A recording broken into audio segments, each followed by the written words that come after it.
On l'appelle le continent plastique. Situé dans le nord-est de l'océan Pacifique et découvert en 1997, il s'étend sur une surface d'environ 3,4 millions de kilomètres carrés, soit près de 6 fois la superficie de la France.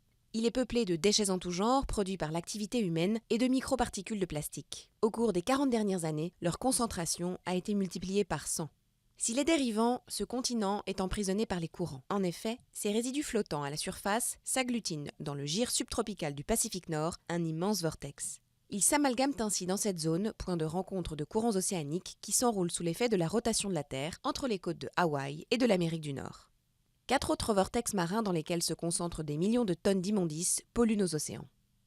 Peu émergées, mais épaisses par endroits de plusieurs dizaines de mètres, ces plaques de débris terrestres ont des conséquences écologiques parfois insoupçonnées. Confondus avec le plancton, ces détritus en décomposition sont ingérés par les mammifères, tortues et oiseaux et obstruent leur système digestif. Mais dans le Pacifique Nord, cette masse d'ordures constitue un milieu propice à la reproduction d'une espèce d'araignée d'eau, l'Alobates sericeus. En pleine prolifération, elle menace aujourd'hui de déséquilibrer l'ensemble de l'écosystème.